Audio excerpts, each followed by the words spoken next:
Petra, India's premium steel doors. അഴകിലും ഉറപ്പിലും കാലാതീതം. തുടർച്ചയായ ദിവസങ്ങളിൽ വർദ്ധിച്ചു വന്ന സ്വർണ്ണവിലയിൽ നിന്ന് നേരിയ ഇടിവ്. പവന് 200 രൂപയാണ് കുറഞ്ഞത്. 1,07,600 രൂപയാണ് ഒരു പവൻ സ്വർണത്തിന്റെ ഇന്നത്തെ വില. സംസ്ഥാനത്ത് സ്വർണ്ണവില ഇന്ന് നേരിയ തോതിൽ കുറഞ്ഞിരിക്കുകയാണ്. തുടർച്ചയായ ദിവസങ്ങളിൽ വർദ്ധിച്ചു വന്ന സ്വർണ്ണവിലയാണ് ഇന്ന് നേരിയ ഇടിവ് ഉണ്ടായിരിക്കുന്നത്. 1,07,600 രൂപയാണ് ഇന്ന് ഒരു പവൻ സ്വർണത്തിന് നൽകേണ്ടത്. ഗ്രാമിന് ആനുപാതികമായി 25 രൂപയുടെ കുറവാണ് ഇന്നുണ്ടായത്. 13,450 രൂപയാണ് ഒരു ഗ്രാം സ്വർണത്തിന്റെ ഇന്നത്തെ വില.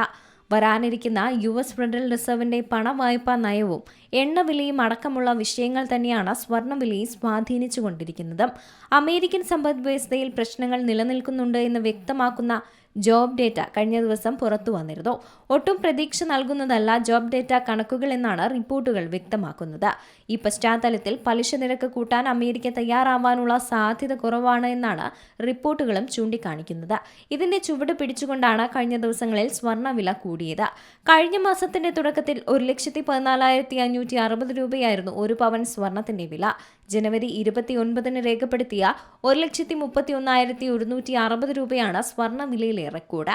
ഡിസംബർ 23 പവൻ വില ആദ്യമായി 1,00,000 കടന്നത്. ഇനി വരും ദിവസങ്ങളിൽ സ്വർണ്ണവില ഉയരാനുള്ള സാധ്യത തന്നെ മുന്നിൽ കാണണം. പക്ഷേ 80,000 രൂപയ്ക്ക് താഴേക്ക് സ്വർണ്ണവില കുറഞ്ഞാലും പോകില്ല എന്നുള്ളതാണ് വിദഗ്ധർ നൽകുന്ന സൂചന. ഏതായാലും സ്വർണം വാങ്ങാൻ കാത്തിരിക്കുന്നവർക്ക് ഇത് നല്ല സമയമായി തന്നെ കണക്കാക്കാം. News desk C Malayalam news. ഏറ്റവും പുതിയ വാർത്തകളും വിശേഷങ്ങളും വിരൽത്തുമ്പിലറിയാൻ സി മലയാളം ന്യൂസ് എല്ലാ ഡിജിറ്റൽ പ്ലാറ്റ്ഫോമുകളിലും ലഭ്യം.